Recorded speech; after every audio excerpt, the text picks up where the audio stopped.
Think big, think positive. Never show any sign of weakness. Always go for the throat. Buy low, sell high. Fear, that's the other guy's problem. Nothing you have ever witnessed will prepare you for the absolute carnage you're about to witness. It's Thrive Loud with Lou Diamond. A third of the people love you, a third don't care about you, and a third hate you. So you concentrate on the third that love you and you go for it. I think the greatest Achilles heel for leaders is they don't give themselves time to think. So my journey is one of those, there are a lot of detours. There's a lot of going off on the side roads. Thrive Out listeners, you're in for a treat. We're here with Jamal Mashburn, Jesse Itzler, the John Maxwell, Jackie the Joke Man Martling, New York Rangers great Mike Richter, Lisa Lampanelli, Mary Carrillo. Oh, how nice. I'm actually going through the practice of being an entrepreneur. Pick yourself up, brush yourself off, and thrive loud. Get ready to thrive loud with Lou Diamond. I love it.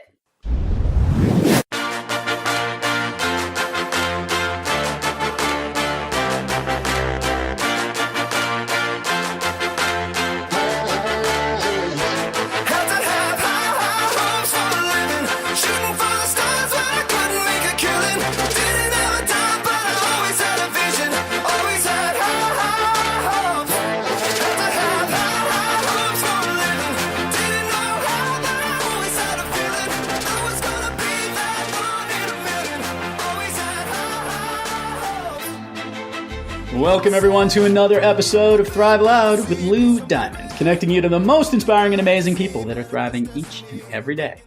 I'm your host, Lou Diamond. Today on Thrive Loud, we have a professional storyteller. She is the president and chief storytelling officer at Steller Collective, a consulting firm focused on the strategic application of storytelling to today's business challenges. From some of the largest companies on the planet, from tech to financial services, from sales to marketing to top-level leaders, this inspiring woman teaches each of them to harness and leverage the power of their stories. She's a contributing editor to Success Magazine, was a guest faculty at the Harvard Medical School, and her new book, Stories That Stick, will be released by Harper Collins Leadership in September this year, 2019. And while she'll never win the bake sale at her kids' school, she is always a welcome guest reader in their classrooms. Thrive Loud listeners, author, communication expert, professional storyteller, and someone that captures the nervous butterflies before and the sense of exhilaration after she speaks on the stage better than anyone I know. Oh, Kindra Hall, welcome to Thrive Loud. Yay. Thank you for having me. So excited and so long overdue. The first time I ever met Kindra, I saw her speak on stage. I probably stalked her. I did. I went after her. I said, oh my God, she's just absolutely awesome and amazing. We both speak and have overlapping speaking friends in the speaking community. And she truly is everywhere, running around, newly relocated from Arizona to New York in the past year. We hung out on a boat. And ever since then, I'm like, I got to get her on Thrive Loud so that she can tell her stories that stick. Oh, I love it. So yeah, Kindra, love it. If you could, I want you to bring our listeners up to base onto what you've been focusing on of late. Because I did the bio, but there's a lot more to it. So the floor is now yours to talk about what you talk about. Well, as you so eloquently said, I'm a professional storyteller. But I think the majority of where you get to be a professional storyteller, at least for me, I spend a lot of time on stages. So giving keynote presentations for big audiences, small groups, teaching them to harness the power of the stories. And then most recently, I'm launching my new book, Stories That Stick, as you mentioned, which I'm learning all about the book publishing world, which is a whole different beast. I'm going to jump in and say one of the funny things that you do, and you do a really good job in social media. We're going to talk about that in a bit, but you actually talked about the stress around the writing process. And there's a visual I have, which you could share with the listeners. When you were putting this book together, you laid out all the chapters on the floor. Oh my gosh. Is that how you think about your presentations when you speak? Are you that type of a visual way of a worker? Is you need to see things in a certain order? How do you think as you prepare things together? You know what? I'd never really thought about that, but that's exactly how I think about my presentations as well as the book. Like I guess it's putting the drafts together, just like anything. You have all the thoughts, it's all right there. And then you type it out, then you printed it out, and then I cut it apart and retape it together because I think it comes in blocks of content.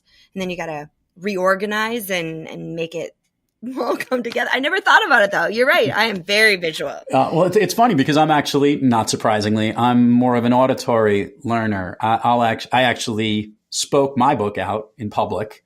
Like I actually recorded it first and then had it written down and transcribed and then worked it backwards. And now we're doing the audiobook, which is totally circular. But it was the only way I could think was to hear myself do it. And some people need to see the visual stuff, which now gets me to my stories question. And that is, when you tell stories, do you see these stories map out in front of you the same way? Yeah, that's exactly how I see stories. Is a lot of times stories don't come to you in the order that they then need to be told. You'll get like, see, now you can see me doing it right now. You can't see the visual of me, but like if a story happens in 3 parts or maybe it's 7 parts, you might come to the story at part number 5, and then you have to build backwards and then build it a little bit forwards to get the full story. So I'll start with a particular moment, a thing that happened, and I'm like, oh, there's a story here. But then it's only when you trace it all the way backwards that you see the story as a whole. How can you educate and empower leaders to take this aspect of storytelling into having them tell their stories? Is that something that you're actually doing, one of the components of how they can learn to better tell a story? Yeah, I think one of the big things, and it sounds so simple, that I want leaders to walk away with from our time together is that in any given day, any decision or moment that stands out a little bit, there's a possible story there. And it may not be just that moment, but if you add something that happened a couple weeks before, you put it in a bigger context, really there's so many things that happen in our lives that could become stories, but it's all in the crafting of how you build it. I like that. I want to now learn a little bit more about what were the stories that you liked growing up? I would have to say that my favorite stories, I was just thinking about this the other day because my parents came to visit.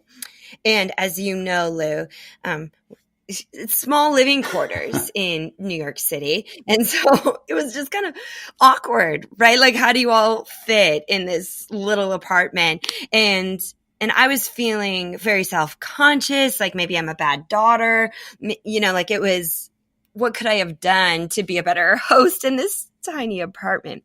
So I was thinking back then to when my grandparents would come and stay at our house, and my mom was the host to her mother. And it was always kind of awkward, right? Because there isn't that much space even in the house when you have grandparents coming to visit. And my grandma would sleep out in the basement, in the unfinished basement, I should say, on a pull-out, like, hide-to-bed couch. That was awful. Like, the mattress was, and I know it was super uncomfortable. So I was thinking to myself, hey, at least they are in better circumstances than that. But in thinking about that moment, it reminded me that I would wake up in the morning when my grandmother was there, and I would sneak out of my room and I would go crawl into that pull-out couch bed with her. And I would say, Grandma, tell me a story about Muncie. Now, Muncie was her cat. And I would lay in that bed with my grandmother and listen to her tell me stories about this cat for hours and over the course of the several days that she would stay there.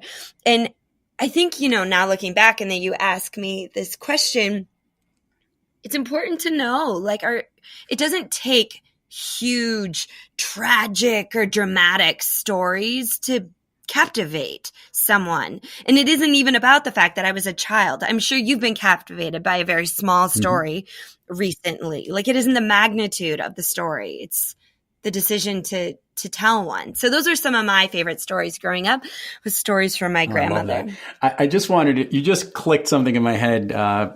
Not too long ago, I had a special guest on the show. I also host a program for some recent alumni of Cornell University. It's called Fresh from the Hill. And we had this really fun interview where this student, I asked the question, what was his favorite class in school? And it turned out we both had the same professor. This is years later apart. This professor is still teaching. I had this professor very young and he a little bit older, a lot older. And one of the things that the feedback that he got about telling stories was, you want to be able to taste the carpet. And when you're writing, and he was talking about getting into describing the room, and you just did that. You just did the taste the carpet in describing the pull-out couch and the circumstances and your mom hosting and the similarities and painting that before you got to the meat of it, recognizing how powerful that just was, even in this little story of what you just told, as I'm listening here, engaged to it, which is, you're a professional storyteller, whether you do it, whether you know it or not.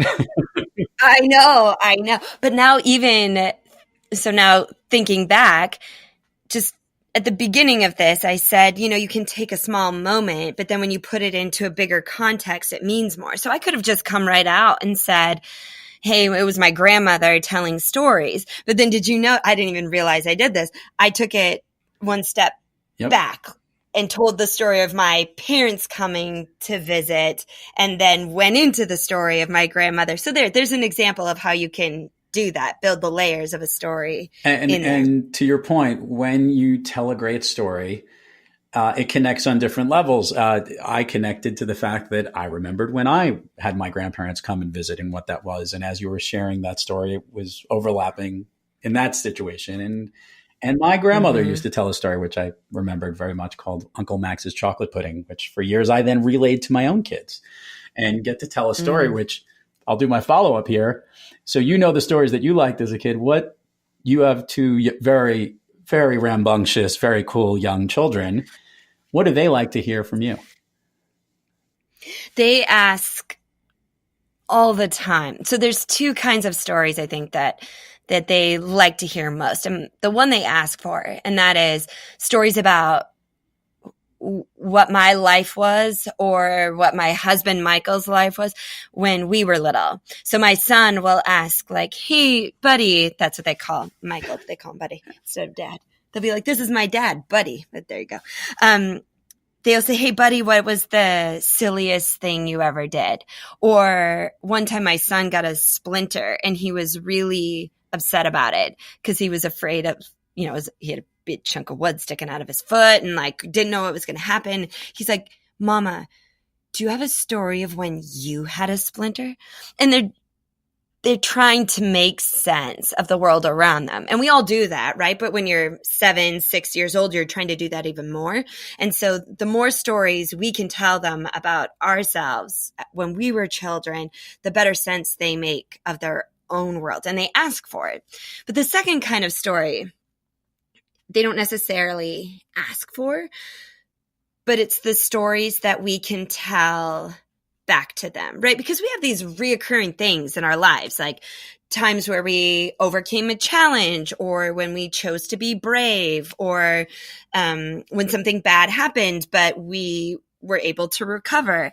And so we've been telling these stories back to our kids when they encounter a new experience that they're nervous about. We tell them a story of a different time they encountered a new experience and how it turned out. And I think I haven't tested, I don't have the research, but I feel like I'm onto something when it comes to parenting. I'm going to pat myself on the back right there. So I think you're doing a great job. I'm going to jump to that later because I have some really fun things about that. We'll even relay the most newly acquired information I have on you as we set up for this recording, which we'll have some fun talking about.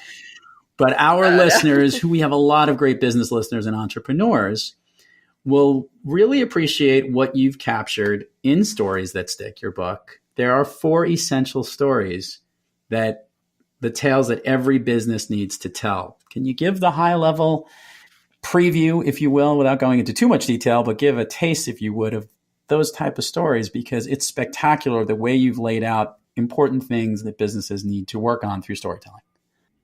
Absolutely. And I think keeping it to 4 was important to me as well, to keep it simple. Like there's not 10, there's not 30, there's just 4. The first one is value stories, and they're quite simply going to be your sales and marketing stories. When you want to influence someone, when you want to illustrate or communicate the value of a particular product or feature or initiative, those are going to be your value stories that paint the picture of your products and services. The second story is the founder story, or the founding story. And this is really the story of how it all began. Now, if you're the person who started the company, this will be your story. If you work within an organization, see, that's me getting ahead of myself. It could be the story of how the company started, or it could also be your story of how you started and why you started with the company. Okay, so it's like your own founding within that bigger ecosystem. But the founding story is really to differentiate your company, yourself, from the rest of the competition. It's to put the mission, vision, values into context. It's great if you're looking to raise funds, to differentiate yourself and show that your company aligns well with who you are. So that's the founder story. The third story is my favorite one. It's called the purpose story. And this is really stories for leaders of all kinds, who have to deliver messages within their role to teams.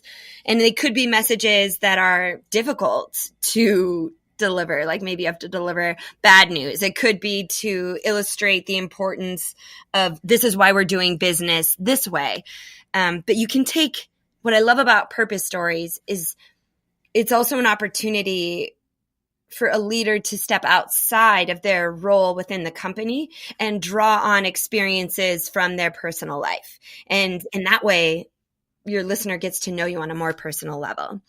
And then the fourth story is simply the customer story. And there's some overlap there, right? The customer story can be used to illustrate the value of a product or a service that you have. The key part of a customer story is that it really is told by a customer. So there's some unique techniques that we discuss in the book to capture your customer stories beyond just the 4-star review. I guess I was going to ask, do you think I know they're all important. Do you think one might have a little bit more weight than the other, as you've seen when you've worked with many different companies in helping them share their stories? They all have importance at different phases in business. If you're just getting started, you'll need to rely on your founder story, because that's really the message as people are trying to figure out who you are and why they should buy from you, invest in you, why you're going to be a big deal. So if you're just getting started, start there. If you're really pushing for sales and marketing, or if that's really your job within an organization, then you're going to be all about the value story. And then it can be, stories can be more important depending on the department. So if you're an HR leader, you may be focusing all the time on purpose stories. That's interesting. I was joking about this with a workshop I did very recently, and it was we started bridging upon a topic in our discussion, and there's a story that I usually tell when I'm speaking, and I never thought our direction of where the workshop was going to go, but it started to lean into the story. Didn't have it planned, and I realized on the fly that this was actually something that was going to resonate. And I delivered the story, and without a doubt, when the feedback came back, they made a comment that what made the entire workshop was Lou bridging those two things together that we didn't think would. Now I want to ask this story. When you were speaking and you were communicating all your messages. You have a great purview from on top of the stage and looking in the audience. Is there one message that you give more than others that gets more of the head nods, like the, oh yeah, she's totally right on that. I totally get that. Is that one message that you see more often than not? And I know it's all your messages, but is there one that always gets you or gets them? Yeah, I think it's this story that I tell usually it's always at the end of the presentation. And it's a story that's very personal. So when I keynote speak, it's all business. Like I'm not telling, my stories are personal stories, but they're not like super personal. They're all have a business slant to them, except for this last story that I tell at the end about my daughter.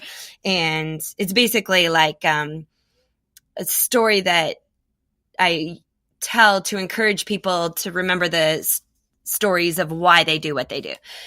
And when I first started telling this story, I told it once to an audience that was mainly female entrepreneurs who were working hard. And I knew that they probably felt some of the conflict of working and being a parent and the sacrifices that happen there. So I thought that was the only place that story would be appropriate, was for that particular audience.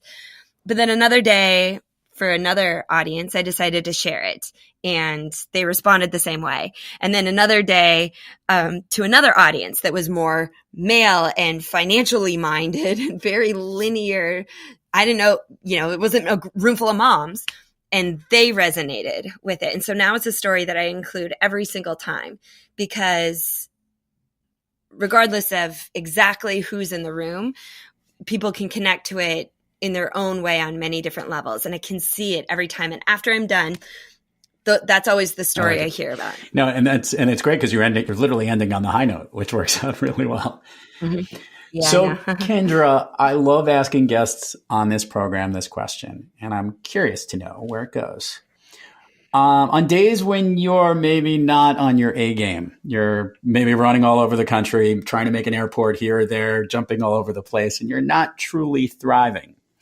What practice do you go to, or what person do you seek to help get yourself back on the thriving track? That's a great question. Even though it never happens to me, I am always thriving. That's probably true, by the way. No, it is not. I have my two things. One, sometimes I just try to rest. Like instead of trying to get back on, just lean into being off, because I think, we all need time off sometimes. And sometimes it's just like giving yourself permission to be off. But secondly, I have a folder on my email that is called Rainy Day. And whenever emails come in just from people saying, oh, I loved this about this, or thank you so much, or any of those, even very little ones, they're just like, thanks for this great email. I tag them as rainy day emails, and I put them in this folder. And so on those days, I open it up and just start reading through the ways that I've made a difference for people. And that's really all it takes to. That is awesome. I love that, and very useful. Note to self: send a reminder email that goes to rainy day folder to Kindra. Okay, so I'll take a snapshot. Beat there you are, rainy day. So let's do the admin part of this first. I want to get this one out of the way because the rest of the show I want to breeze with a ton of fun here. Share with the listeners, not that we haven't had fun already, but share with the listeners, if you would, all the places people can find Kindra Hall, social media, websites, etc. They're interested in booking you anywhere, where they're going to eventually find stories that stick and some dates that are important. It will be in all the show notes, including really cool artwork. And by the way, I'm holding the book right here. It's awesome. It's one of the coolest covers ever. And it will be in the show notes, but it always sounds better when they hear it from you. Yeah. So my website is kindrahall.com. What's important there is you can go there to book me for speaking. So there'll be a form. You can say you're interested, what your date is. Because Lou, it's all about dates on a calendar. Like I would say yes to everything if there were more days available on the calendar. And then also there's a place on my website where you can sign up to receive my weekly storytelling videos. Do you get those? Only of recent, though, because I was doing it for prep for the show. But it is really cool. I do like the stories. Yeah. So they come out every week. So that's one place. Then on social media, I'm on Instagram all the time. So my handle there is Kindra Hall.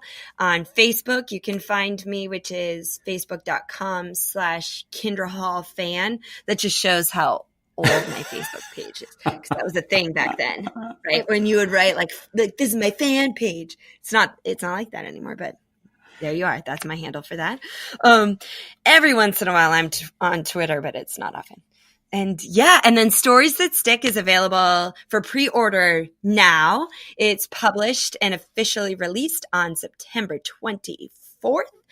You can get it now at Amazon, Barnes & Noble. I think there's what's that called? IndieBound, where you can get it on your local bookstore, which we love that. So just Google Stories That Stick. You'll find me. It's awesome. And we'll actually have the artwork and the link to all that stuff as well in the show notes. And I actually thank you and your team, your better half over there, for sending me a copy, which I actually did read. I don't usually read that much, and I get a chance to read it. I was really excited. So it was really cool. Did you like it? I did like it. I liked it a lot. Okay, good. And hence, I brought in details of, I thought these 4 awesome storytelling things were spectacular. How prepared am I?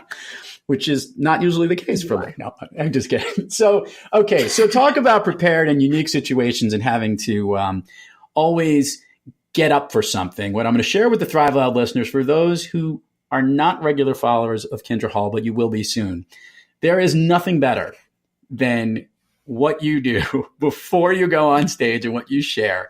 And I want to share with you my personal stories with this. You're about to go on stage, and it's a big stage, and you'll show the room, and you're there, and you're all made up, ready to go on the stage. And it is exactly the same every time. You are literally panting with excitement and nervousness.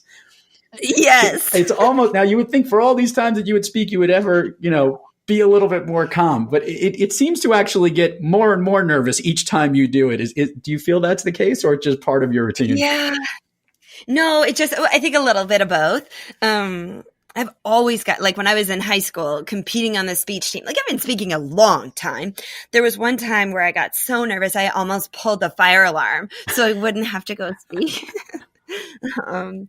I don't do that anymore, but that would be a good thing, because that would be dangerous. I know it would be bad and illegal. But I sometimes bring gloves just in case, so they wouldn't be able to fingerprint me. No, I don't do that. No, I get nervous every time. I've decided it's because I really care. And I do try to like rechannel that nervous energy or repurpose it and just see it as like excitement. But yeah, gosh, I wish I guess what do they say? There's a lot of famous performers that say the day I'm not nervous is the day I should quit, because it's the day I stop caring. Yep. I'm totally with you. And I just love it, because sometimes you're so nervous, you're actually walking the wrong direction to head to the speaking hall that you're in. You're like, I am so lost. I have no idea where to go. And this is actually the best comedy, whether you know it or not. Well, as someone who follows you, I'm like, you got to be kidding me. Is she lost again? I know. I get lost all the time and I haven't been showing it lately, because lately I've been going the day before to find the room, so I'm not lost on the day of. We're going to give a brief shout out to a fellow friend of ours, Sylvie DeGiusto. Sylvie actually was in another country and went into the wrong room and onto the wrong stage. Wait, what? Literally, yes. Went to the wrong stage. Wait, and she walked on the stage? Did they? There was a language barrier. Was in another country. She literally went on. Someone thought they were introducing, and she went onto the stage literally to an audience that was totally not the room she was supposed to be in. That actually happened. Was it to a different conference altogether, or just like totally different conference? Same hotel, totally different conference. It's unbelievable. We're going to have her on and just have her tell the whole story. But, oh my gosh, that's amazing. I can't wait to hear this story. Supposedly, I wonder if she got the gig out of that, by the way. They said, that woman's great. We should have her back. Yeah, or maybe they were like, thanks for that. We'll pay you now. We'll just send you she got double paid. That would be great. Yeah, that's great. All right. So I'm going to ask a couple more questions here to wrap it up. And that is, let's start off with your all-time favorite movie. I know. Well, for a long time, just so you know, it was The Shawshank Redemption. Okay. Which is a classic. Yes. But then it's just a little dark, and I just can't do it anymore. So then it was Love Actually. That's a good one. Great movie. And most recently, I'm a big fan of the Amy Schumer movie called I Feel Pretty. Okay, now we need to know why that movie connects with you so much. Because I think she's a Soul Cycle, and I love Soul Cycle. But just the way, they did such a good job of the twist that they put on this movie, right? It does such a good job of exposing how ridiculous we feel about ourselves and perception, just like how ridiculous perception is and how sad it actually is. Here's the thing. I cry at the end of that movie every time. And I don't, right? It's Amy Schumer, but it's so, have you seen it? I have seen it. I don't know if I would cry at the end of the movie, but I get the emotion and the connection, but it's interesting. Yeah, I know. I just think it's so funny. I just love it. I know. You judge me. Go ahead. Judge me. I won't judge. And I love Bohemian Rhapsody. How about this? Bohemian Rhapsody? Oh, it was very good. It was really good. Yeah. I can't determine if I like the movie more or is it because I like Queen more. I can't figure it out. It's one of the two. I know. It's so good. Queen and Rami Malek. Oh my god. No, he was amazing. Yeah, he was excellent. He was filming a show, Mr. Robot, outside my apartment. Really? Yes. Oh, that's really cool. He won an Emmy for that and an Oscar for the other one. He's on fire, that guy. Whatever he wants to do. There's a funny story about that, but we'll save that for another time. We'll save that for another podcast. Mm-hmm. So in the spirit of you being the storyteller, I think it would be most descriptive and the best way to wrap up this podcast for you to describe your exact surroundings right now as you are recording this, because I got a chance to see what this looks like. And I think our listeners would appreciate it because this has got to be a first for Thrive Loud. Well, I'm in a very fancy New York City studio. Right above me is my 8-year-old son's bunk bed. I've got his blanket hanging down to kind of deafen the noise. I'm sitting on a rug. We pulled some cushions off the couch to put behind me to kind of like buffer it. And I've got here, see if can you hear? Oh, wait, I think it actually, do you hear that? I hear something. Yeah. That is a toy dinosaur. It used to roar. But I think the batteries are dead, or maybe he turned it off. Wait, let's see if I can get it to, no. So there's the toy dinosaur. You just got to do what you got to do here, my friend. I think we're appreciative that the bottom bunk of a bunk bed for you all shaded off like you're making a tent. Not too probably different from cuddling up with, your grandmother hearing stories when you were a kid. Maybe that just brought you at home in a place that you can share stories with us here today on Thrive Loud. I think so. And you know what? It's going to make a great story years from now when I do have my own fancy studio. There you go. Can't thank you enough, Kindra, for coming on Thrive Loud. This was a lot of fun, long overdue. Hopefully you had fun too. I had so much fun and I can't wait to do it again. Let's do it again. Done. And to all our Thrive Loud listeners out there, thank you for joining us. And until next time, keep thriving onward and upward. And remember, be brief, be bright, be gone. Shooting star leaping through the sky like a tiger, defying the laws of gravity. I'm a racing car passing by like Lady Godiva. I'm gonna go, there's no stopping me. I'm burning through the sky, yeah. 200 degrees, that's why they call me Mr. Fahrenheit. I'm traveling at the speed of light. I wanna make a supersonic. You've been listening to Thrive Loud with your host, Lou Diamond. Make sure to subscribe on iTunes, Overcast, or wherever you get your podcasts. And follow us on Twitter, Facebook, and Instagram at Thrive Loud. Or find us on the web at thriveloud.com.